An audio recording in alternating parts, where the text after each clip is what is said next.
que la chanson a exprimé, touché mon âme. Puis j'aimerais que, exceptionnellement, on puisse la rechanter. Est-ce que c'est possible? La chanson que Jean-Claude a chantée tantôt? Yeah. Préparez-vous un peu. Rappelez-vous. Yeah. Rappelez-vous de ceci. Le nom de Dieu, un des noms de Dieu, c'est « Je suis qui je suis ». Amen. C'est spécial, non? Que Dieu dit, un des noms, c'est « Je suis qui je suis ». Le nom de Dieu n'est pas « J'étais qui j'étais ».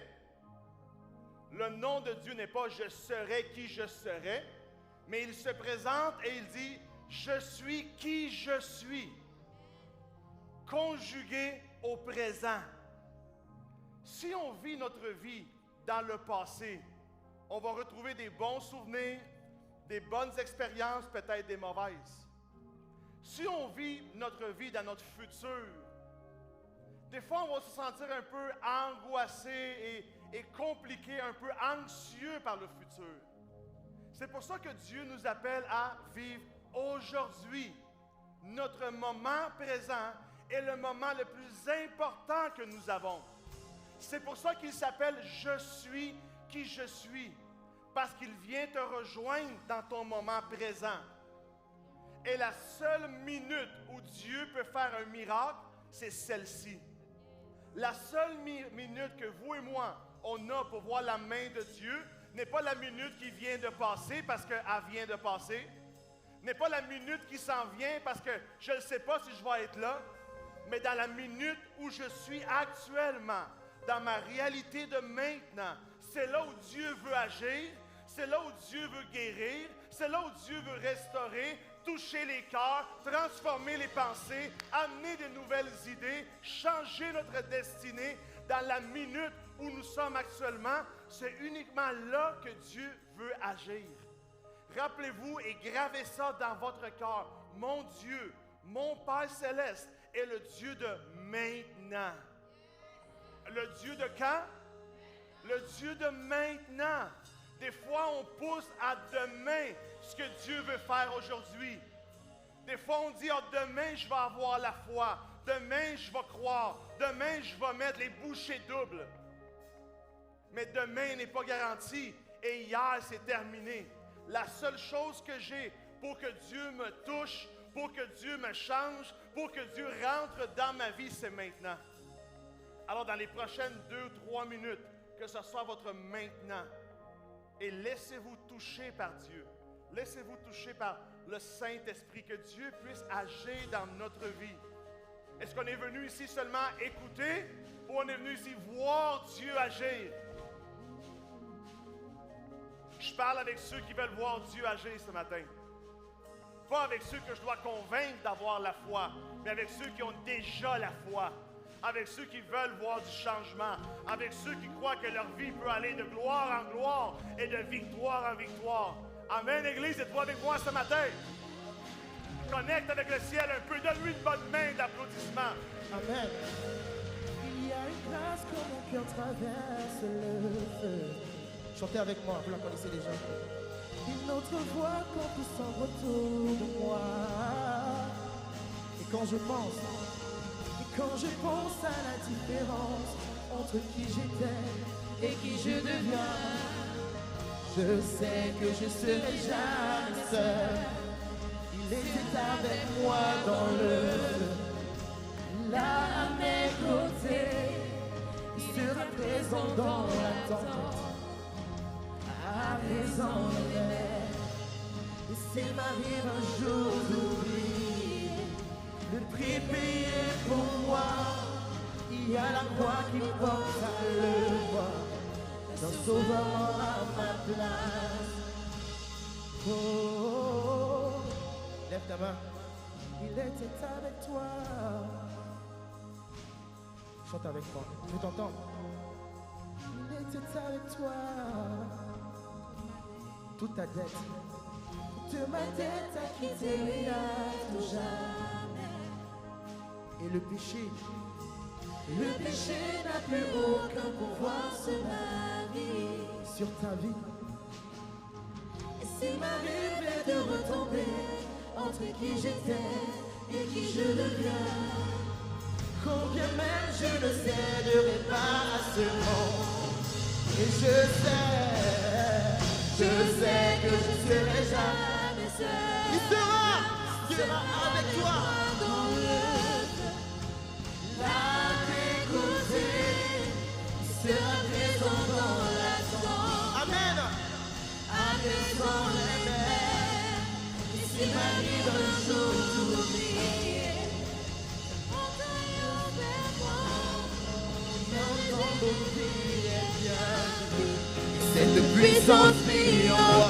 Et je vois la lumière dans les ténèbres, alors qu'elle vit devant lui. J'entends dans les cieux un rugissement quand sa gloire nous envahit. Je vois la terre trembler là sous nos pieds, alors que les murs s'effondrent. Rien ne peut nous séparer, rien ne peut nous séparer. Ne regarde pas ton voisin aujourd'hui, juste aie la foi. Juste aie la foi et tous tes rêves seront exaucés. Il n'y a aucun autre nom comme Jésus, lui qui était et qui est et sera à jamais.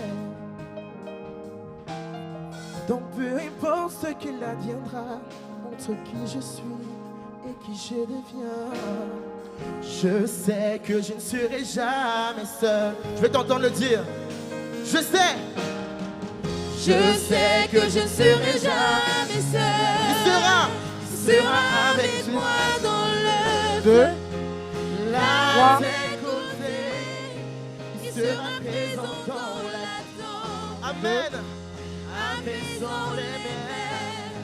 Et s'il m'arrive un jour d'oublier sa bonté envers moi, je me réjouirai même dans l'épreuve, car je sais que tu es là.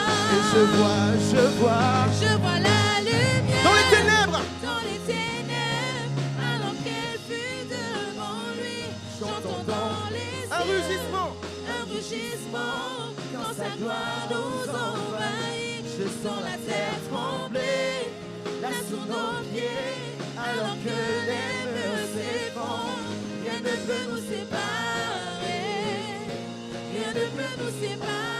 Il sera avec moi dans le feu, là à mes côtés. Il sera présent dans la tempête, apaisant les mers. Et s'il m'arrive un jour d'oublier sa bonté envers moi, Georges va parler.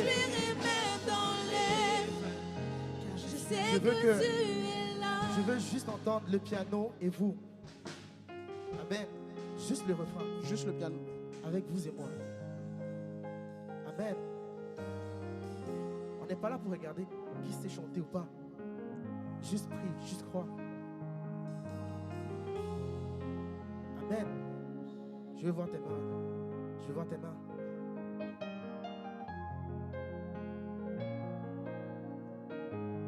Je me réjouirai même dans l'épreuve, car je sais que tu es là. Je me réjouirai même dans l'épreuve. Crois, je me réjouirai. Peu importe les difficultés que tu as, difficultés financières, la maladie, le doute. Je me réjouirai même. Il sera avec moi dans le, dis-le, là à mes côtés. Il sera présent dans ma tempête, apaisant les mers. Et s'il m'arrive un jour d'oublier la bonté de, je me réjouirai même dans l'épreuve. Encore une fois, s'il te plaît. Il sera avec moi dans le... Dernière fois. Là à mes côtés. Apaisons ma tempête, apaisons les mers. Et s'il m'arrive un jour d'oubli, montez envers moi, je me réjouirai dans les rues, car je sais que Dieu est là. Merci. Ouais, continue à jouer. Ne nous laisse jamais seuls.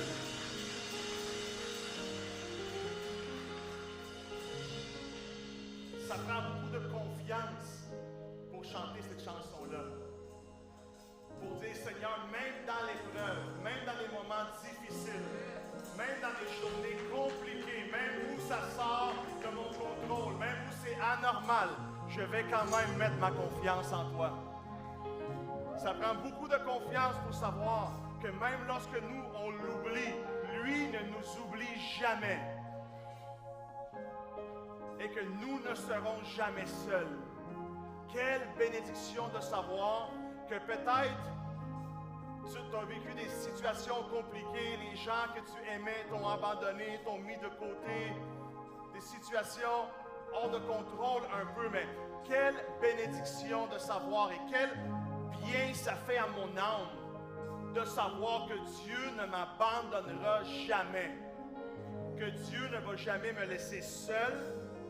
Et si Dieu est la seule chose que j'ai, alors j'ai tout le nécessaire pour construire ma vie. Si Dieu est la seule chose que j'ai tout le nécessaire pour que ma vie change, pour que ma vie soit transformée. Dieu est réel et avec moi, il est pour moi. Peu importe les armes qui sont lancées contre moi, Dieu va toujours me protéger. Est-ce qu'il y a du monde qui croit à ça? Amen et amen. Donnons-lui une bonne main d'applaudissement ce matin, Église. En même temps, vous pouvez prendre place. Bonjour à tous ceux qui nous visitent pour la première fois. Aujourd'hui, c'est un plaisir, comme à chaque dimanche, de pouvoir venir célébrer en famille. Je dis bien en famille parce que c'est comme ça que je me sens à chaque dimanche. Et je me souviens, il y a moi je pourrais dire 18 mois en arrière, concrètement, on avait un rêve avec Georges de pouvoir ouvrir une maison pour Dieu au centre-ville de Montréal. Aussi fou que cette idée peut être entendue ou vue. On avait envie d'ouvrir une église en pleine pandémie, puis on s'est dit, pourquoi pas? Toi, un jour, tu te lèves et tu as envie de faire un projet X, Y. Moi, nous, on avait à cœur d'ouvrir une place où est-ce que la parole de Dieu allait pouvoir être prêchée, où est-ce qu'on allait pouvoir se réjouir en famille et où est-ce qu'on allait pouvoir exprimer notre foi avec des gens qui comprennent notre langage. Établir un endroit où est-ce que Dieu allait faire des miracles, restaurer des familles, des vies. Et même si pour beaucoup, c'était un rêve qui était fou, si vous ne connaissez pas Georges, vous ne savez pas que lorsque ça a l'air le plus fou et impossible, c'est ce qui le motive à avancer. Et puis, c'est comme ça que cette passion m'a été transmise. Et lorsque j'ai vu qu'il était vraiment sérieux dans cette mission, évidemment, comme bonne femme, j'ai dû suivre. Amen. Et toutes les femmes disent. Et toutes les femmes disent. Oh, OK. Amen. Les maris, je vous aide, là. Alors, c'est à ce moment-là où est-ce qu'on s'est dit, OK, comment est-ce qu'on rêve? Et spécifiquement, comment on voudrait cette église? Puis là, on s'est vraiment donné et on s'est dit, you know what? Rêvons grand. Parce que c'est le langage du Saint-Esprit, c'est ce que la Bible nous enseigne. Et on s'est dit, moi, je veux juste des belles personnes à l'église. Je veux que ce soit des beaux hommes, des belles femmes, que ce soit... Et là, je cherchais comme, c'est pas vers là qu'il faut prier. J'ai dit, oui, moi, je veux que quand tu rentres, que tu puisses te sentir, que ça soit attrayant, que ce soit une vibe. Moi, je voyais plus le côté vibe, genre, je voyais plus le côté spirituel. Mais moi, je me suis dit, je veux faire une église où est-ce que moi, à mes 30 quelques, je serais rentrée et je me serais sentie bien accueillie. Que ça serait une place où est-ce que je me serais sentie acceptée telle que j'étais. Et je me suis dit, je veux pas d'étiquette. Il faut être habillé d'une telle manière ou il faut parler d'une telle manière parce que ça va faire en sorte que les gens vont rentrer, ils vont faker. Ils vont faire semblant d'être quelqu'un à l'intérieur des 4 murs puis à l'extérieur, ils vont être qui ils sont. Tandis que moi, je me suis dit, Seigneur, Moi, je veux que les gens se sentent libres de venir tels qu'ils sont et qu'ils puissent rentrer dans un terrain où est-ce que toi, tu vas opérer un miracle. Dans les endroits où est-ce qu'eux, ils ne savent même pas qu'ils ont besoin de toi, mais que toi, tu vas amener une touche, ta touche. Parce qu'il y a des gens qui viennent puis sentent qu'ils viennent pas parce qu'ils ont un besoin de Dieu, parce que des fois, on se dit, on va à l'église quand on a besoin de Dieu. Puis tu sais quoi? Moi, je viens à l'église aujourd'hui pour célébrer Dieu. À cause de tous les besoins que j'ai eus et qu'il a comblés dans ma famille. Moi, je n'ai pas eu une vie facile. J'ai un mari, aujourd'hui, depuis 18 ans précisément. Aujourd'hui, on célèbre notre 18e anniversaire de mariage. J'ai eu beaucoup besoin de Dieu dans les 18 dernières années de ma vie. Et vous voyez pourquoi je dis que c'est le fun de venir célébrer. Je pourrais être en voyage. Là, je lance une flèche à Georges. On pourrait être en voyage. Mais nous sommes ici et on se réjouit parce que dans ce rêve-là, lorsqu'on a mis ça, on s'est dit, Seigneur, OK, tu veux vraiment mettre ça dans nos cœurs, c'est confirmé, on sent cette assurance que c'est un rêve qui vient de toi. Puis, à ce moment-là, je me suis mis à rêver à une équipe. Parce que seul, on peut avancer rapidement. Mais en équipe, on va plus loin. Et cette Église n'aurait jamais pu être ce qu'elle est aujourd'hui sans l'aide de chaque membre qui occupe un poste primordial au sein de l'équipe de l'Église essentielle. Et oui, on peut leur donner une bonne main d'applaudissement parce que chacun d'entre vous, et vous savez qui vous êtes, vous faites partie de cette belle équipe que Dieu nous a donné le privilège, et je dis bien le privilège de pouvoir guider au travers de cette belle aventure qui est de faire de cette église une maison pour Dieu au centre-ville de Montréal. Et je sais que la passion que nous avons pour voir Christ agir dans la vie des gens qui le connaissent et de ceux qui ne le connaissent pas est aussi à l'intérieur de vous. Et je veux vous dire merci d'avoir cru et fait confiance à nos rêves les plus fous et ce qui s'en vient ressemble absolument à rien de ce qui est déjà passé dans l'année dernière, fait que soyez prêts. Mais tout ceci pour vous dire à quel point Georges et moi sommes honorés de faire partie de cette même équipe avec vous. Et sans votre collaboration à chaque dimanche, même durant la semaine, notre travail, en fait, on ne le sent même pas comme un travail. Moi, je dis venir à l'église, pour moi, ce n'est pas souffrance, ce n'est pas une tâche difficile à faire, ce n'est pas une charge dans mes épaules, mais c'est une vraie célébration en famille à chaque dimanche. Et le faire avec vous fait en sorte que ça soit dans la joie, Vraiment, on a de la difficulté à sortir d'ici à chaque dimanche ou après chaque réunion. Et tout ceci pour vous dire que chaque membre qui fait partie de notre équipe a été dessiné dans mes pensées, dans mon cœur, dans ma foi. Et Dieu a comblé chacun de ses désirs que j'avais. Chaque personne qui fait partie de l'équipe, tu sais à quel point ils sont chers à nos yeux. Et aujourd'hui, on voudrait nommer une personne particulièrement et on aimerait l'inviter à venir sur ce stage. Je ne sais pas si tu veux juste diriger quelques mots pour cette personne. Le trophée, aujourd'hui, on célèbre le volontaire du mois, l'étoile du mois. Et vous savez, tout le monde fait un travail extraordinaire, mais de temps en temps, quelques-uns se démarquent et ils font une différence et ils amènent leur département à un autre niveau avec leur support, leur connaissance. Et la personne qui va recevoir le trophée aujourd'hui, c'est compliqué dans mon cœur parce qu'on le célèbre, mais c'est son dernier dimanche avec nous aussi. Parce qu'il a décidé de se relocaliser dans nulle part ailleurs que la Côte d'Azur. Alors, je peux le comprendre aussi. Je peux le comprendre aussi qu'aller se relocaliser dans la Côte d'Azur, come on, ça prend un appel de Dieu. Ça prend un ange qui se pointe pour me dire, va au soleil, va sur le bord de l'eau, profite des beaux endroits, pas de neige, pas d'hiver. Et mesdames, messieurs, quelqu'un qui s'est démarqué avec le site web, les caméras, la gestion, le service technique, montage, démontage de la salle, quelque chose d'incroyable. Papa dernièrement également, et qu'aujourd'hui va se relocaliser, mais on veut célébrer son apport à l'Église essentielle. Mesdames, messieurs, monsieur Matteo Cristofaro, s'il vous plaît, est-ce qu'on peut donner une bonne main d'applaudissement? Come on, Matteo! Le célébrer un peu. Matteo, viens nous rejoindre un peu sur la tribune. Merci pour toute ton implication, ton travail. Nouvellement papa d'un petit bébé de quelques semaines. Merci beaucoup. Merci. C'est une bénédiction, vraiment. Alors, l'étoile du mois, M. Matteo, qu'est-ce que je peux dire de plus? Je pourrais peut-être dire ne pars pas, ne quitte pas. Tu vas revenir. Sab, t'es là? Sab, viens ici. Viens. On va prier pour eux autres. Papa, récemment, félicitations pour votre beau bébé et merci beaucoup, Matteo, pour toutes les bonnes choses que tu as faites pour l'Assemblée. Est-ce qu'on a un photographe de près? Peut-être on peut prendre une photo ensemble, les 4 ensemble, pour célébrer. Non, vous pouvez rester là. Est-ce qu'on voit juste bien cadrer peut-être l'image en arrière? On est bon? On a-tu bien placé?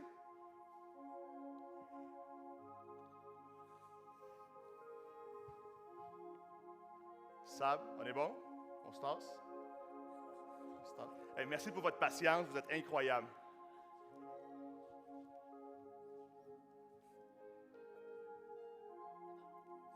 On est bon?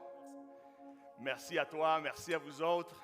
Je pense que vous avez fait une différence. On se revoit quand est-ce? Est-ce que vous venez ou on va vous voir? En septembre? Quand on va vous voir, est-ce qu'on prie pour vous ou non? Voulez-vous qu'on prie pour vous? C'est pas nécessaire. Hein? Seigneur, merci beaucoup pour la vie de Sabrina et pour la vie, Seigneur, de Matteo. Merci pour leur apport incroyable dans l'Église, Seigneur, et pour leur support à cette communauté. Seigneur, je te prie de les bénir au nom de Jésus. Que dans leur nouvelle transition, Seigneur, que tu puisses pourvoir là à tous leurs besoins et que miraculeusement, Seigneur, tous les besoins de base et au-delà soient couverts, que tu puisses les surprendre là-bas. Et c'est le mot, c'est la parole que je ressens dans mon âme maintenant vous dire. Vous rentrez là-bas, vous avez planifié votre retour, mais Dieu va vous surprendre là-bas.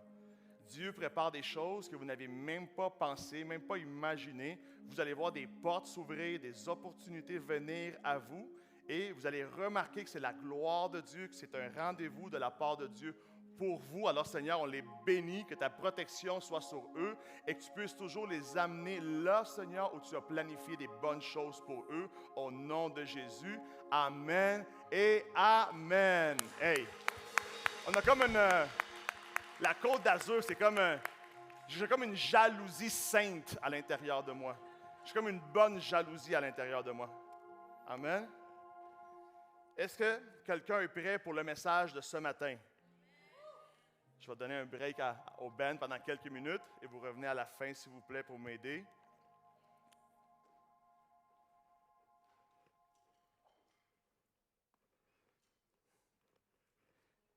Je vais faire 2-3 annonces rapidement, juste corriger quelque chose. Tantôt, Michael disait que la rencontre essentielle, c'est samedi prochain. Ce n'est pas samedi prochain, c'est samedi d'après. Alors, le mois de juin va être un mois vraiment, vraiment excitant pour l'Église. Bientôt, on va annoncer durant la semaine, vous allez voir le calendrier de l'Église s'ajuster dans les réseaux sociaux et vous allez voir toutes les activités. Quelque chose d'incroyable va se produire, je suis convaincu de ça. Le 3 juin, première rencontre essentielle pour l'Église, essentielle après 1 an maintenant. Et ensuite, le 15 juin, 15 et 16 juin, un week-end vraiment important. Le 15 juin, soirée essentielle pour tous. Cette soirée essentielle-là va être une bénédiction parce qu'on va avoir un invité spécial et ça va se faire dans une salle spéciale aussi. Ça va se faire au Bacchus Montréal. Quelques-uns connaissent déjà l'emplacement. C'est un salon, c'est un méga lounge. Il y a des tables de billard, il y a des écrans pour jouer au golf, il y a des tables de poker aussi. Mais on va souper ensemble, on va partager un peu la vision de l'Église pour les 6 mois du reste de l'année. Et on a un invité spécial. Amen. Est-ce qu'il y en a qui ont des invités spéciaux? OK, je vais garder son nom pour la deuxième annonce. Le 16 juin, vendredi le 16 juin, on va célébrer notre premier anniversaire comme Église au centre-ville de Montréal. Amen. Le 16 juin, ça se trouve à être un vendredi. Attention, un vendredi et non un dimanche. Alors, le dimanche 18 juin, il n'y aura pas d'assemblée ici. On va célébrer ensemble le vendredi 16 juin à 19h et on va faire également notre premier baptême. Dis avec moi, baptême. Ça va être le premier baptême chrétien que l'Église essentielle va faire. Alors, ne manquez pas, les inscriptions commencent à partir de dimanche prochain et ça va être quelque chose de vraiment hot, une belle célébration. Ça va se passer pas ici, Ça va se passer au théâtre Corona dans le bas de la ville. Est-ce qu'il y en a qui connaissent le théâtre Corona? Les informations, tout le calendrier va être super clair pour que vous puissiez le partager et également participer, inviter vos amis à être là. Ça va être une belle fête. Et nos invités, c'est Chris et Lucy Mendes. Chris et Lucy Mendes de l'église Hillsong Latino-Amérique. C'est eux qui développent tout le volet de l'église Hillsong. C'est des gens incroyables. Et vraiment, ça va être le fun de pouvoir les avoir. Ils ont hâte d'être avec nous autres, célébrer avec nous, faire la soirée essentielle, partager un peu sur leadership, direction d'église, développer, grandir. Et par la suite, le vendredi, le service va être avec moi et avec lui. Alors, ça va être un service incroyable. Est-ce qu'il y en a qui ont hâte au mois de juin? Yes. Est-ce qu'on peut donner... Yeah, come on, donnez-nous une bonne main d'applaudissement. Il y a une bonne équipe en train de préparer cette célébration-là. Et il va y avoir des très bonnes choses qui vont arriver. Amen? Alors, restez aux aguets dans les réseaux. Le calendrier va être à jour très bientôt. J'aimerais partager aujourd'hui sur quelque chose que, habituellement, je ne partage pas sur ce genre de choses-là. Mais lorsque je lisais ce passage durant la semaine, ça m'a touché la façon comment les choses peuvent arriver. Nous, vous et moi savons que la Bible est un livre spirituel, est un livre qui est inspiré par l'Esprit de Dieu. Et comment est-ce qu'on peut prouver ça? Des fois, tu vas lire un verset et Dieu va te dire quelque chose par rapport à ce verset-là. Il va l'adapter peut-être à la situation que tu vis, à la circonstance dans laquelle tu es. Et peut-être quelques mois plus tard, tu vas retomber sur la même histoire et le Saint-Esprit va t'inspirer d'autres choses. C'est le miracle qu'il y a dans la parole de Dieu. Amen. Et regardez qu'est-ce que Marc 10 nous raconte. Marc 10, versets 46 au 53. Je le lis pour vous. Ça dit ceci. « Et ils arrivèrent à Jéricho. Et lorsque Jésus en sortit, dites avec moi, Jésus en sortit, avec ses disciples et une assez grande foule, le fils de Timée, nommé Bartimée, mendiant aveugle, était assis au bord du chemin. Et il entendit que c'était Jésus de Nazareth, et il s'est mis à crier, « Fils de David, Jésus, aie pitié de moi! » Plusieurs le reprennent pour le faire taire. Mais il criait encore beaucoup plus fort, et il redit encore, « Jésus, fils de David, aie pitié de moi! » Et Jésus s'arrêta. Et il dit, « Appelez-le. » Et ils appelèrent l'aveugle en lui disant, « Prends courage, lève-toi, il t'appelle. » Et l'aveugle jeta son manteau, se levant d'un bond, vint vers Jésus. Et Jésus prenant la parole et lui dit, « Que veux-tu que je te fasse? » Rappelle-toi de la question que Jésus lui pose. « Que veux-tu que je fasse pour toi? » Et Rabouni, lui répondit l'aveugle, « Que je recouvre la vue. » Et Jésus lui dit, « Va, ta foi t'a sauvé. » Aussitôt, il recouvra la vue et il suivit Jésus dans le chemin partout où il alla. C'est particulier cette histoire-là parce que c'est extraordinaire. C'est surnaturel de lire ces choses-là. Quelquefois, dans la parole de Dieu, on va lire des enseignements qui vont mouler un peu notre pensée. On va lire des enseignements qui vont donner une nouvelle forme à notre façon de voir la vie, à notre façon d'exprimer notre foi. Mais lorsqu'on lit une histoire comme celle-là, je trouve que c'est extraordinaire parce que Jésus sortait, la Bible dit. Jésus était rentré dans Jéricho, il avait assisté à plusieurs messages, il avait prêché la bonne nouvelle, des milliers de personnes le suivaient, des milliers de personnes ont été guéries dans ce service-là. La Bible raconte que les miracles étaient abondants, que le Saint-Esprit confirmait ses paroles, que lorsqu'il disait à quelqu'un qui ne pouvait pas marcher, « Lève-toi », la personne se levait, qu'il parlait aux morts et les morts ressuscitaient, qu'il parlait à la tempête et la tempête se calmait, que même les éléments de cette nature ne pouvaient pas contre lui. La Bible dit qu'il marchait même sur l'eau. Et ici, il finit son meeting. Il sort de Jéricho. La réunion est terminée. L'église est finie. Il est midi pile et c'est le temps de sortir. Bartimée, malheureusement, pour une raison que Dieu, on ne sait pas trop, il n'était pas dans l'agenda de Jésus. Dis avec moi, Bartimée n'était pas dans l'agenda. Bartimée n'avait pas pu participer. Jésus passait uniquement par là. Il n'avait pas de rendez-vous avec lui. Jésus ne le connaissait même pas. Jésus n'allait même pas vers lui. Mais à un moment donné de sa traversée, il s'est mis à entendre les cris de quelqu'un. Il s'est mis à entendre quelqu'un crier après lui. Et lorsqu'il a entendu les cris, Bartimée, lui, qui n'était pas dans l'agenda, Bartimée, lui, qui ne faisait pas partie du plan de Jésus, s'est rentré dans l'agenda. Êtes-vous avec moi? Bartimée n'était pas dans le plan de la journée, mais sa foi, son cri vers lui, l'a rentré. Il s'est rentré dans l'agenda. Lorsque vous lisez la parole de Dieu, plusieurs fois, vous trouvez que Dieu, par exemple, parle au prophète Élie. Et il lui dit, Élie, va vers la veuve de Sarepta. Voici la mission. Ça nous laisse savoir que dans l'agenda de Dieu, la veuve de Sarepta y était. Jésus a dit à Élie des choses comme, va vers Élisée. Oins-le comme ton successeur. Élisée était dans l'agenda de Dieu. Dieu dit à Paul, va-t'en vers telle maison, à tel endroit, et là tu vas recevoir quelque chose. Paul était dans l'agenda de Dieu. Mais je retrouve ici un homme qui ne faisait pas partie de l'agenda. C'est pour ça que j'ai intitulé ce message « Un miracle ».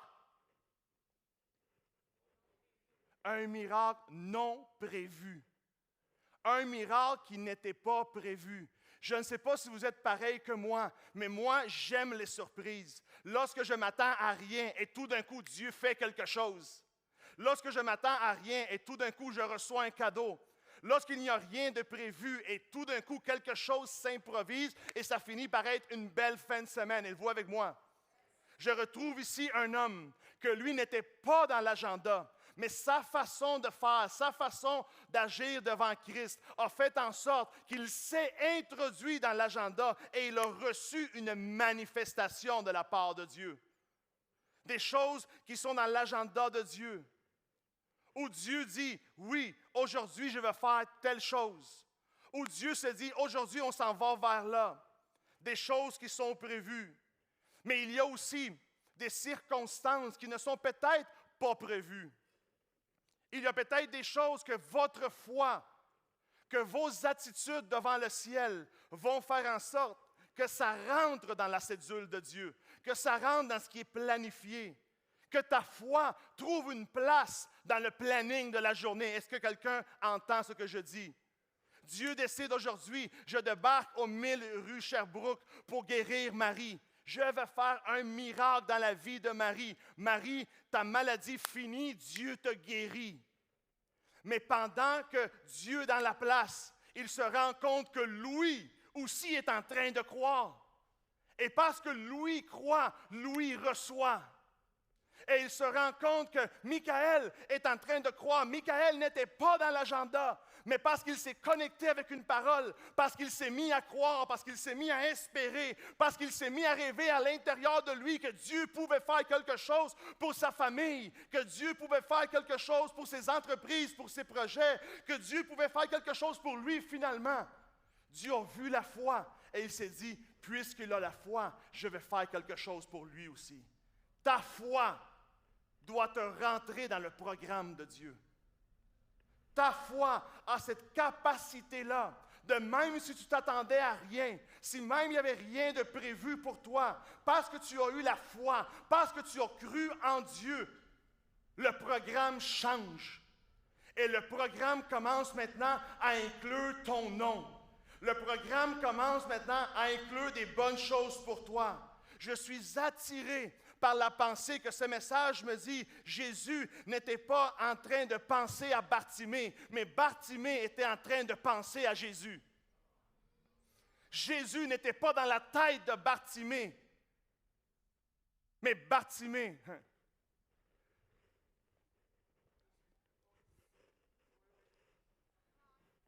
Bartimée n'était pas dans la tête de Jésus, mais Jésus était dans la tête de Bartimée.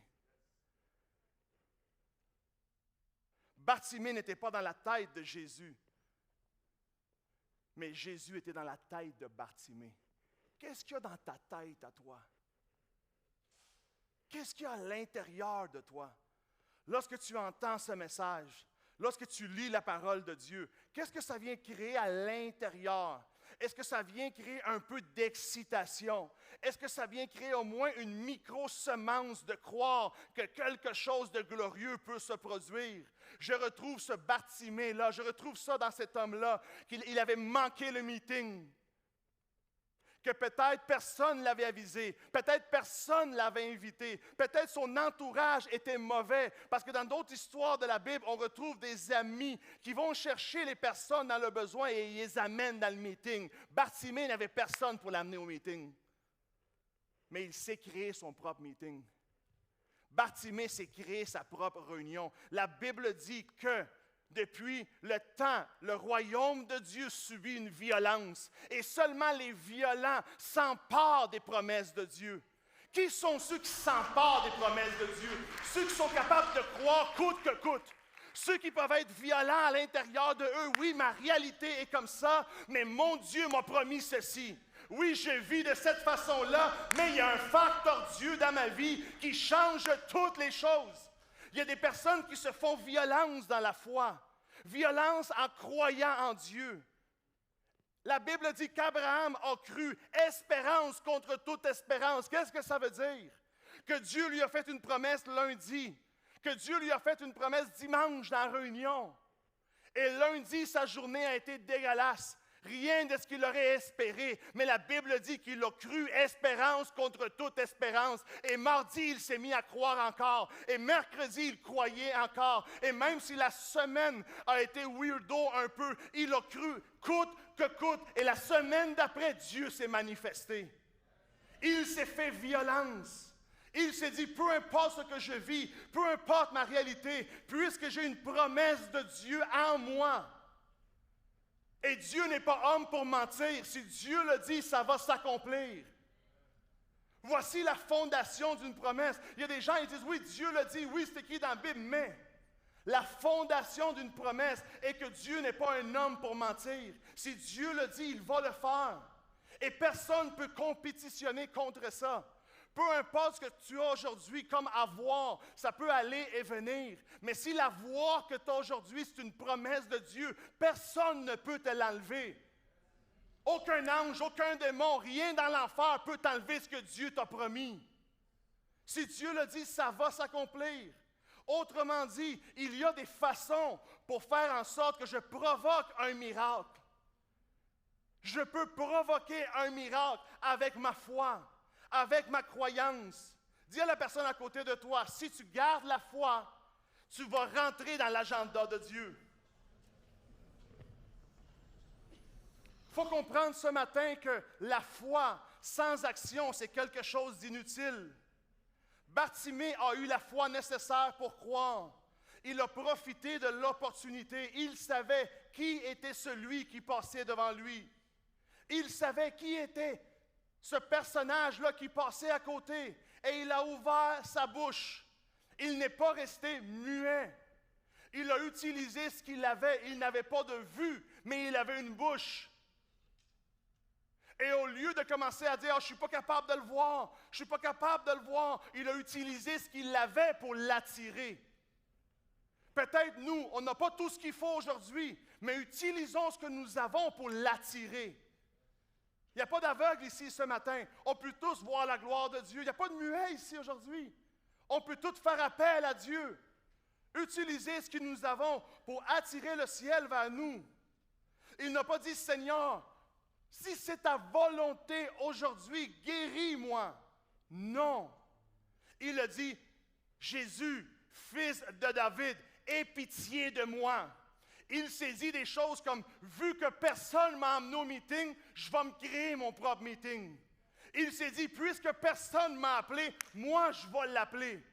Puisque personne n'est venu me voir, moi je vais aller le voir. Et il s'est mis à crier, si personne le touche, moi je vais le toucher. Moi je vais aller le chercher. Aujourd'hui, c'est possible de provoquer un miracle dans notre vie. C'est possible de voir un domaine de notre vie changer à travers notre foi.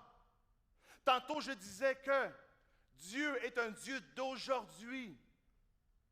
C'est pour ça que durant tout mon message, tu entends le mot « aujourd'hui ». Parce que le seul moment où Dieu peut agir, c'est maintenant. Le seul moment où Dieu peut agir, c'est aujourd'hui. Il a dit à son peuple, « Je suis qui je suis. Je suis le Dieu d'aujourd'hui. » Si tu vis dans ton passé, la seule chose que tu vas retrouver là, c'est peut-être des bonnes aventures, mais aussi des mauvaises expériences. Le passé ne peut rien pour toi aujourd'hui. Ton futur va toujours te générer un peu d'angoisse. Mais ton présent est la seule chose que tu possèdes. Cet homme-là était aveugle. Et il avait Jésus devant lui. Et il n'a pas été voir Jésus. Est-ce que c'est ta volonté? Seigneur, est-ce que c'est ton désir? Ça me laisse savoir quelque chose. Ça me laisse savoir que cet homme-là savait que Dieu pouvait agir maintenant. Ta foi à toi est rendue où? Est-ce que Dieu peut agir maintenant dans ta vie ou tu es encore dans un processus d'arrivée? La Bible définit la foi en disant « maintenant la foi est ». C'est drôle, hein? Maintenant, la foi est. La foi, c'est quelque chose pour maintenant. Et ça dit, la foi est la ferme assurance des choses qui n'existent pas, mais qui peuvent exister. La foi est une ferme assurance. Des fois, les personnes disent, oui, j'ai la foi. Qu'est-ce que la foi? J'ai la foi pour mieux, j'ai la foi pour plus, j'ai la foi pour que ça change. La foi, c'est avoir la ferme assurance, c'est avoir la pleine conviction que Dieu va agir. Plein de fois, j'ai eu des besoins dans ma vie et je priais, Seigneur, aide-moi à entreprendre. Aide-moi, Seigneur, dans cette situation-là. Seigneur, tu vois, je ne peux rien faire, je n'ai pas le contrôle, je n'ai pas les ressources, je n'ai pas les contacts. Aide-moi. Et je sentais la voix de l'Esprit de Dieu me dire, as-tu la foi? Et moi, je disais oui, parce qu'on dit toujours oui, non?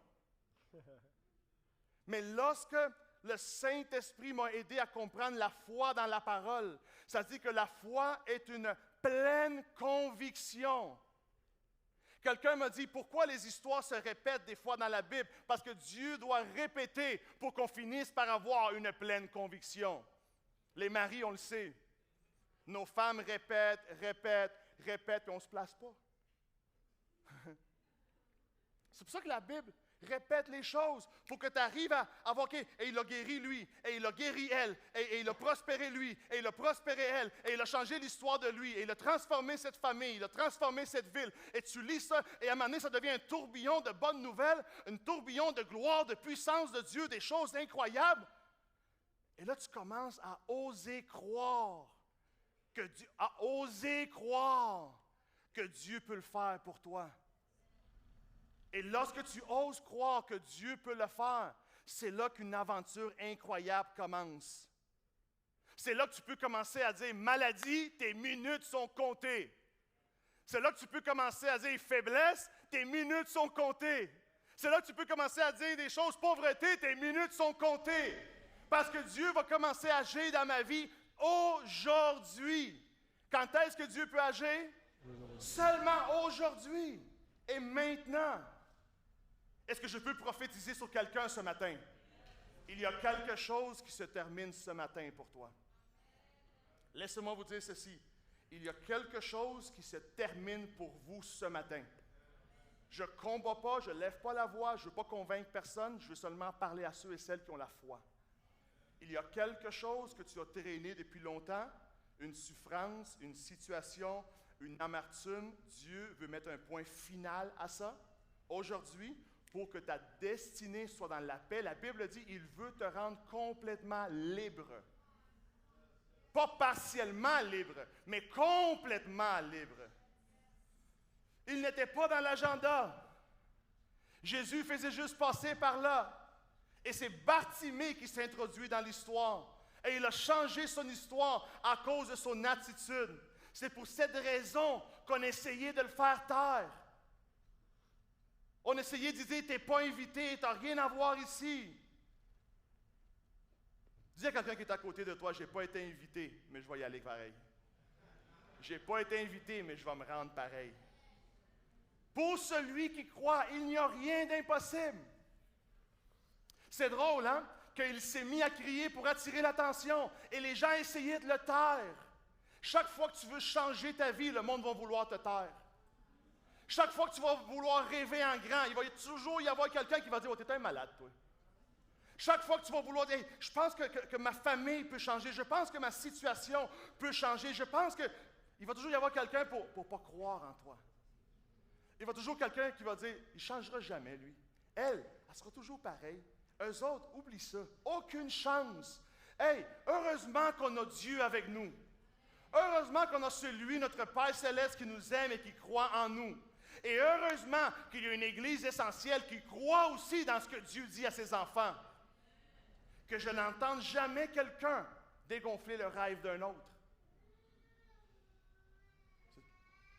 Amen. Que je n'entende jamais quelqu'un ici décourager quelqu'un de croire. Que jamais il y ait parmi nous des langages de défaite, de manque de foi ou d'incrédulité. Si Dieu veut faire quelque chose pour quelqu'un, crois avec lui. Crois pour lui. Fais partie de l'histoire. Pas de la statistique. Il y a des gens qui font partie de la statistique. Par exemple, un chrétien sur 2 ne va jamais rien recevoir. C'est une statistique parce qu'il va vivre dans l'incrédulité, même si Dieu dit qu'il faut croire en lui. C'est drôle, non? Mais il y a des chrétiens qui vont vivre dans une histoire. Il y a des gens qui connaissent l'histoire de Jésus et il y a des gens qui connaissent le Jésus de l'histoire. Deux choses différentes. Il y a des gens qui connaissent l'histoire de Jésus, mais il y en a d'autres qui connaissent le Jésus de l'histoire. Ceux qui connaissent le Jésus de l'histoire, ils l'ont rencontré via un miracle, via une provision, via quelque chose de glorieux qui s'est produit. Le Jésus de l'histoire, c'est lui qui change ton existence. L'histoire de Jésus peut seulement t'inspirer à, mais la personne de Jésus peut tout transformer. La parole dit, avec le cœur, nous croyons, mais avec la bouche, on confesse. Avec le cœur, à l'intérieur de moi, c'est pour ça que la Bible dit des choses comme « de l'abondance du cœur parle la bouche ». C'est pour ça que la Bible dit des choses comme « tu vas te nourrir des paroles de ta bouche ». Si tu veux savoir ce qu'il y a dans le cœur de quelqu'un, entends-les parler pendant 5 minutes. C'est pour ça que je dis toujours aux filles, quand tu rencontres un gars qui veut te fiancer, écoute-le. Pose-lui des questions, puis laisse-le répondre. Laisse-le parler en premier. Parce que de l'abondance du cœur parle la bouche, oui ou non?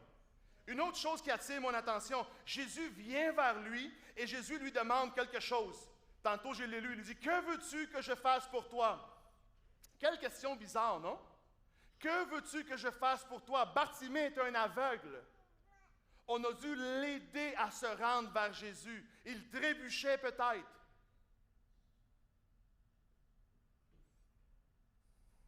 Il avait peut-être de la difficulté à se rendre. Et lorsque Jésus le voit, pour moi, c'est évident. Seigneur, pourquoi tu lui poses la question? Et lorsque je me questionnais à l'intérieur de moi, pourquoi est-ce que Jésus lui pose la question? Pourquoi est-ce que Jésus lui dit, « Que veux-tu que je fasse pour toi? » La réponse que le Seigneur m'a donnée, c'est celle-ci. Dieu est tellement surnaturel. Dieu est quoi? Dieu est tellement surnaturel qu'il rend les choses difficiles faciles. Pardon? Dieu est tellement surnaturel qu'il rend les choses difficiles faciles. Les gens disent, c'est tellement facile d'être sauvé. Oui, pour vous et moi, c'est facile d'être sauvé. C'est facile de se réconcilier avec Dieu à travers une simple prière. Vous et moi, on peut y arriver. Ça a été facile pour toi, c'est facile pour moi, mais pour Jésus, ça a été difficile. Vous et moi, on a seulement à le reconnaître comme Seigneur et Sauveur de notre vie, confesser notre foi, et tout d'un coup, on connecte avec Dieu. Et miraculeusement, à travers une simple prière, on est réconcilié avec le ciel. La Bible dit, on est sauvé. Amen? Est-ce qu'il y a des gens sauvés ici? Est-ce qu'il y a des gens réconciliés avec Dieu dans cette salle? Mais pour Jésus, ça a été toute une autre histoire. Ce qui a été facile pour toi a été très difficile pour lui. Parce que la Bible dit qu'il a abandonné sa gloire au ciel. La Bible dit que Jésus-Christ est venu vivre en corps humain ici, qu'il a été humilié, qu'il a été frappé, qu'il a été sacrifié, qu'il a été crucifié dans une croix, que son sang a été versé au complet. C'est pour ça que Dieu me dit des choses comme « Je rends les choses difficiles faciles ». Recevoir un miracle, c'est quelque chose de très simple parce que ça prend uniquement de la foi et ça prend uniquement de croire. Nulle part dans la Bible, ça dit que pour avoir un miracle, ça prend un sacrifice. Parce que le sacrifice, c'est Christ qui a payé le prix pour. Êtes-vous avec moi? Des fois, on dit les 14 pas à faire pour avoir un miracle. Je ne retrouve pas ça dans la Bible. Dans la Bible, je retrouve des choses qui disent « Ayez la foi et croyez, et vous verrez l'impossible s'accomplir. » Amen? C'est facile pour nous parce que quelqu'un a déjà payé le prix. La parole dit « Par ses plaies, nous sommes guéris. » Il a payé le prix pour notre guérison. La Bible dit « Par ses meurtrisseurs, toute notre souffrance disparaît. » Qu'est-ce qu'il nous a laissé? Le côté difficile ou le côté facile? Il nous a laissé le côté facile. Lui, il a pris la mort à la croix et nous, il nous a laissé la foi et croire en lui. Avons-nous le côté difficile ou le côté facile? Pardon? Pourquoi est-ce qu'il a posé la question? Et le Seigneur m'a dit, parce que je voulais rendre son miracle facile. Pourquoi est-ce qu'il a dit à un aveugle, qu'est-ce que je peux faire pour toi? Parce que Jésus, parce que notre Père Céleste veut toujours rendre le miracle accessible. Dis avec moi, Dieu veut rendre mon miracle accessible. Comment il l'a rendu accessible? Il l'a déposé dans sa bouche. Comment il a rendu le miracle accessible? Il l'a déposé dans sa bouche. Je lui ai laissé dire ce qu'il voulait voir. Jésus lui a laissé dire ce qu'il voulait voir. La puissance d'une parole, la puissance d'une déclaration. Et il lui a dit, je veux retrouver ma vue. Dans votre bouche, il y a des paroles de vie. Dans votre bouche, la Bible dit qu'il y a des paroles qui donnent une direction à notre vie. Seulement de savoir ça, c'est une raison pour moi satisfaisante pour commencer à déclarer des choses différentes sur moi.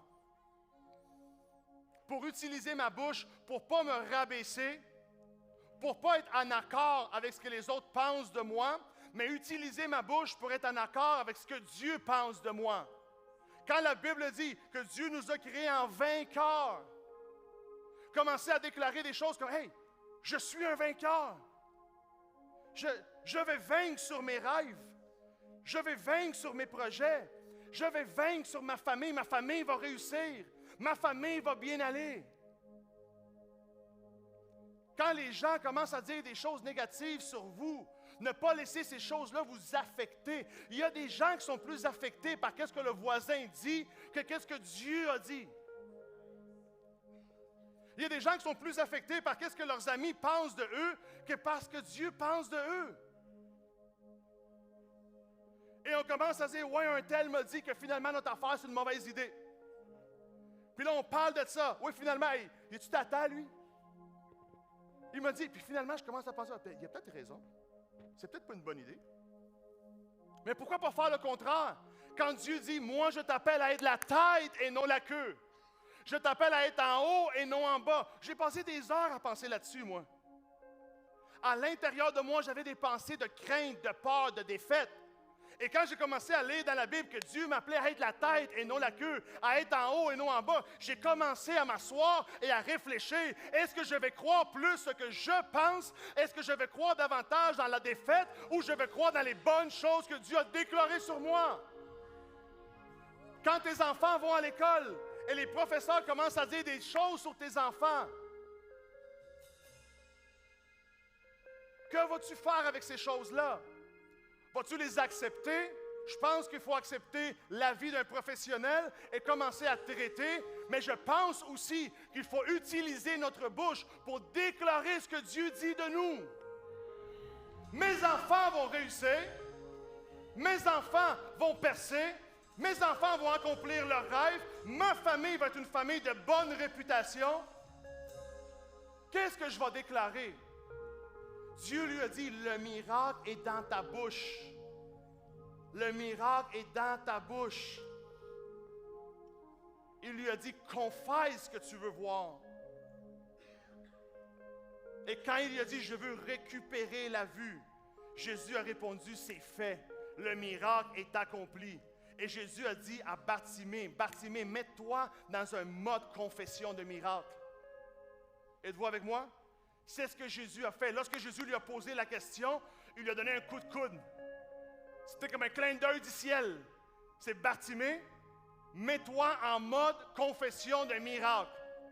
Et moi, je dis, Église essentielle, mettez-vous en mode confession de miracle. Et vous allez voir les miracles. Et vous allez voir la bénédiction. Et vous allez voir Dieu agir. Et vous allez voir les portes s'ouvrir. Et tu vas voir la gloire de Dieu dans ta vie, dans ta famille.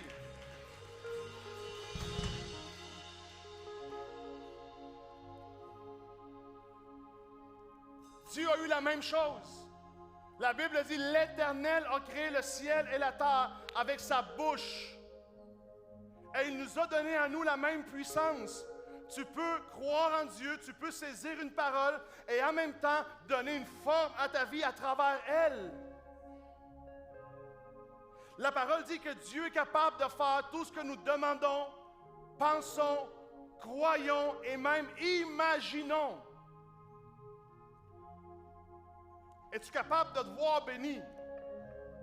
Es-tu capable de te voir restauré? Es-tu capable de voir tes projets percer, tes enfants sauvés, ta famille célébrer Dieu? Es-tu capable de voir ces choses-là? Peux-tu les confesser? Laissez-moi vous dire une dernière chose et je vous laisse avec ça. Avant que les yeux de Bartimée s'ouvrent, il pouvait déjà voir.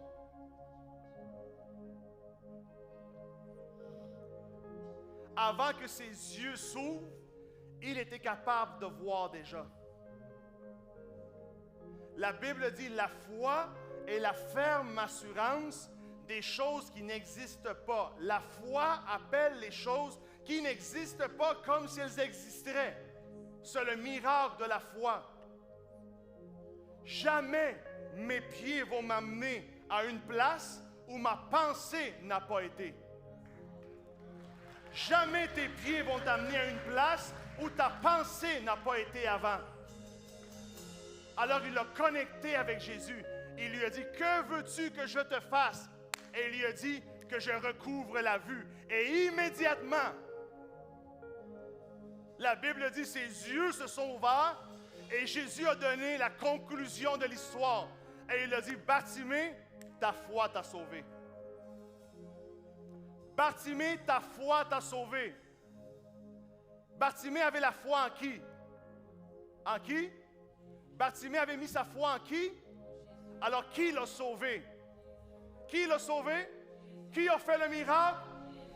Ça nous décharge tellement.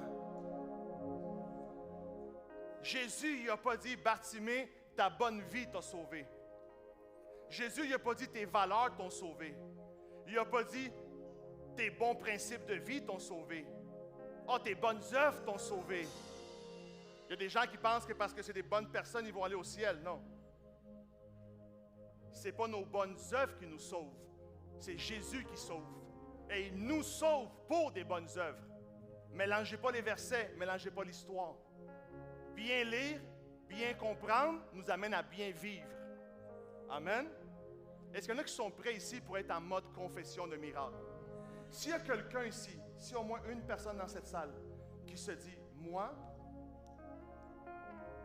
il me semble que je suis prêt pour que cette chose dans ma vie-là, cette circonstance, cette réalité, il me semble que je suis prêt pour que ça tire à sa fin.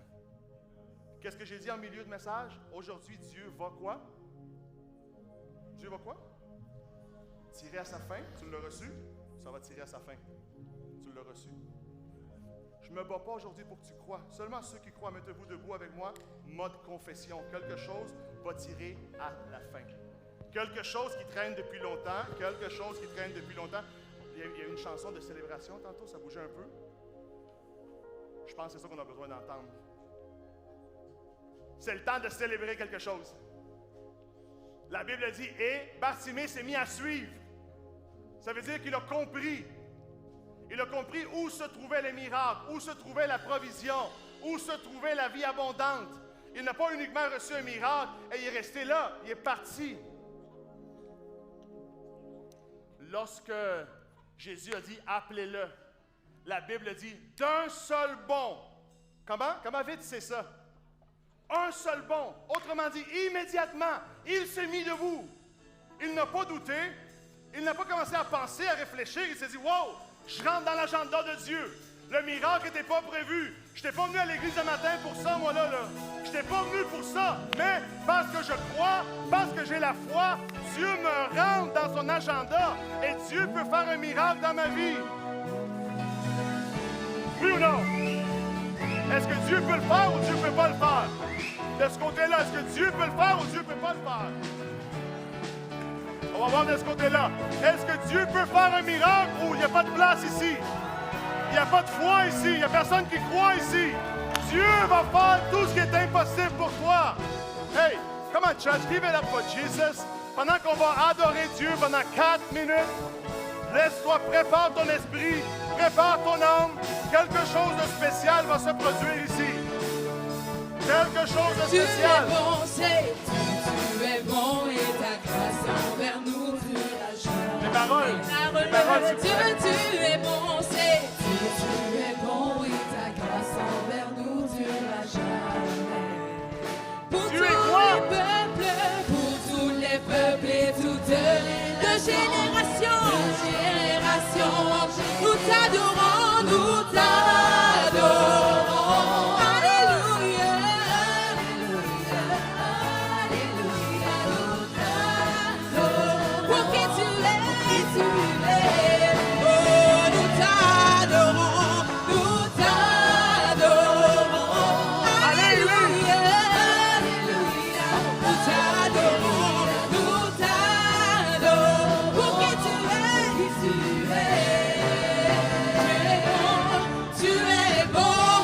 Tu peux acclamer pour Jésus. Hey, hey, hey, Tu es hey. quoi? Si bon, si bon. Hey. Tu es quoi? Hey. Oh, débat, tu es bon en tout temps. En tout temps. Tu es bon. Oui, tu es bon. En tout temps. Déclare-le. Ah, tu es bon. Oui, tu es bon. En tout temps, en ce lieu tu es bon, ah tu es bon, oh tu es bon, en tout temps, Est-ce que quelqu'un ici peut applaudir le Seigneur un peu? nous t'acclamons, alléluia, hey, nous t'acclamons Seigneur, pour qui tu es, pour qui tu es. Hey! Sans la musique, Dieu quoi? Dieu est bon. Hein? Moi, c'est pour ça que je chante pas. Est-ce que quelqu'un peut applaudir comme ça avec moi? Il y a des gens qui vont dans des shows, ils applaudissent plus fort que l'Église du Dieu qui a ressuscité. Il y a des gens qui vont voir des matchs de hockey, de soccer quand il y a un but. Hey my God! Allez voir ça! Et nous, on a ici quelqu'un qui veut changer notre histoire. Est-ce que quelqu'un peut faire comme ça? Ah! On peut applaudir. Qu'est-ce qui se passe ici? Oh, Martin! Oh, salut!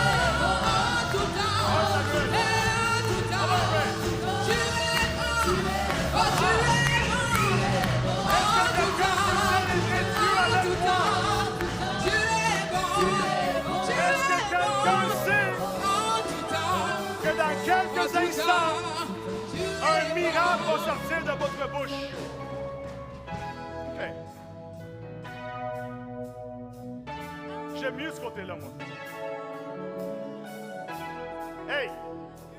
Est-ce que Dieu est bon? Est-ce que Dieu est bon seulement de temps en temps? Est-ce que Dieu est bon seulement 2 jours par semaine? 4 jours? Est-ce que Dieu est bon 99,9% du temps? Non, Dieu est bon en tout temps, Église. Est-ce que Dieu est bon? Amen. Amen.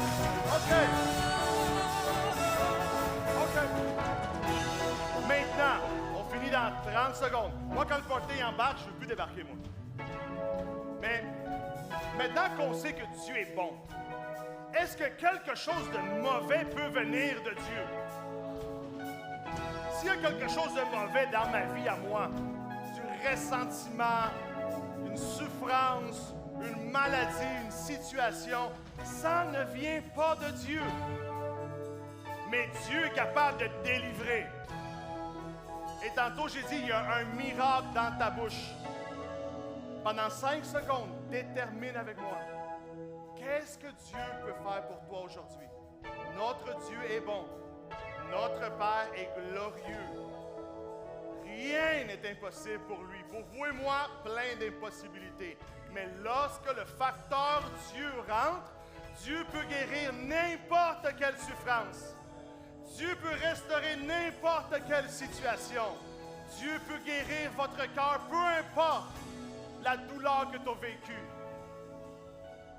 Dieu peut ouvrir des portes. Dieu peut fermer des portes. Dieu peut amener des contacts. Dieu, rien n'est impossible pour notre Dieu. Amen. Alors, si vous avez déterminé dans votre cœur, je vous pose la même question que Christ a posée à Bartimée. Qu'est-ce que Dieu peut faire pour toi? Un moment seul. Un moment seul. Seulement toi et Dieu. Qu'est-ce que Dieu peut faire pour toi?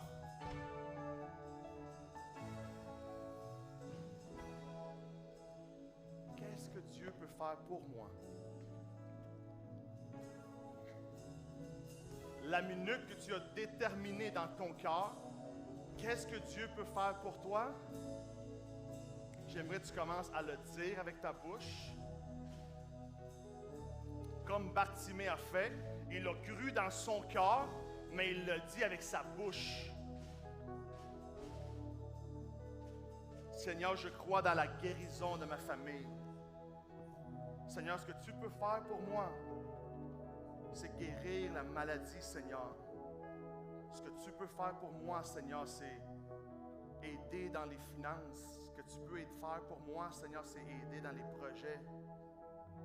Ce que tu peux faire pour moi aujourd'hui, Seigneur, c'est m'aider dans les études. Ce que tu peux faire pour moi aujourd'hui, Seigneur, c'est m'aider dans mes rêves. M'aider, Seigneur, à travers cette situation difficile. Ce que tu peux faire pour moi aujourd'hui, Seigneur, c'est guérir mon corps, guérir mon âme. Oh, Seigneur, aujourd'hui, tu peux me délivrer de mes addictions. Ce matin, Seigneur, tu peux me délivrer de mes pensées suicidaires. Ce matin, tu peux, Seigneur, me libérer de ces pensées d'échec que j'ai. Ce matin, Seigneur, tu peux me délivrer de toutes les limitations que j'ai en moi et m'aider à croire en toi, Seigneur. Ce matin, tu peux m'aider à tellement de choses. Rien n'est impossible pour lui. Pendant que tu déclares, j'aimerais m'adresser aux personnes qui nous visitent aujourd'hui pour la première ou la deuxième ou la troisième fois, ou des personnes qui sont déconnectées un peu du ciel ou qui ne savent pas trop et qui disent, Seigneur, à la lumière des messages, j'aimerais m'approcher de toi. J'aimerais t'inviter à faire la confession la plus importante qu'un enfant de Dieu peut faire, et c'est d'accepter Christ comme Seigneur et Sauveur. Pendant que l'Église m'aide en prière, j'aimerais que tu fasses cette prière avec moi. Si tu veux effacer la distance qu'il y a entre le ciel et toi, rentrer dans cette aventure, rentrer dans l'agenda de Dieu, une seule prière suffit. Ose faire avec moi cette prière et dis-lui, Seigneur Jésus, ce matin, je crois en toi. Je crois que tu es le Fils de Dieu, que tu es mort pour moi, que tu es le Seigneur et Sauveur, que tu as pris le côté difficile et tu m'as laissé le côté facile. Aujourd'hui, je te reçois dans mon cœur. Au nom de Jésus, que ma vie rentre dans ton agenda. Amen et amen. Si vous avez fait cette prière avec moi pour la première fois, ne quittez pas ce lieu sans passer par le comptoir de connexion en arrière. On a préparé quelque chose de très spécial pour vous tous qui avez fait la prière. Et sachez que Dieu a des bonnes choses pour vous. La première chose à faire, c'est arrêter 30 secondes au comptoir de connexion. Et la deuxième meilleure chose à faire serait de revenir dimanche prochain pour que Dieu continue à faire quelque chose dans ta vie. Amen? Est-ce qu'on peut donner une main d'applaudissement à ces personnes-là?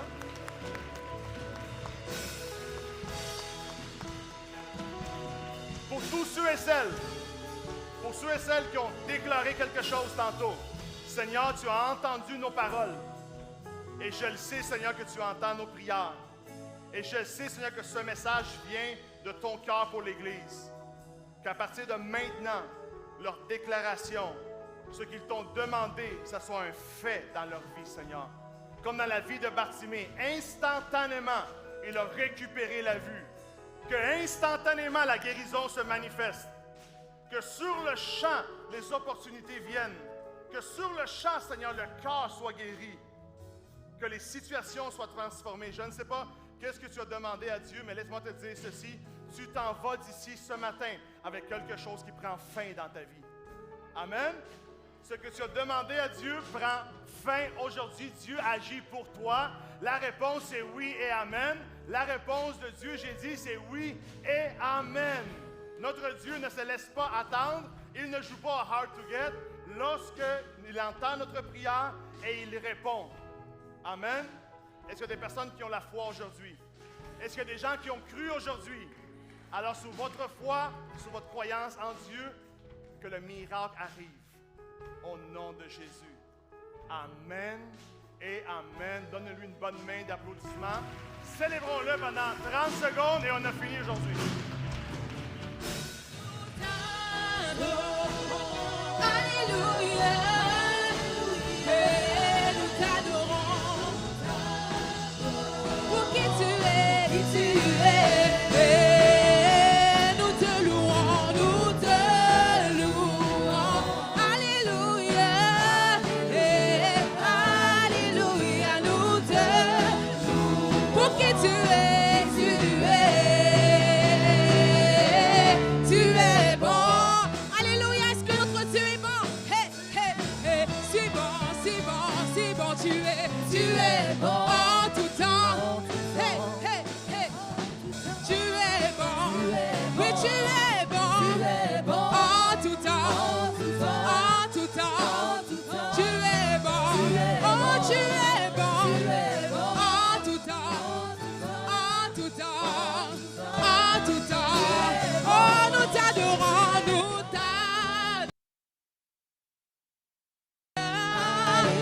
Et nous t'adorons, nous t'adorons. Pour qui tu es, oh, nous t'acclamons. Alléluia. Nous t'acclamons, nous t'acclamons. Pour qui tu es, pour qui tu es. Tu es bon. Alléluia. Bon dimanche à tout le monde. Que Dieu nous bénisse et nous garde dans sa présence.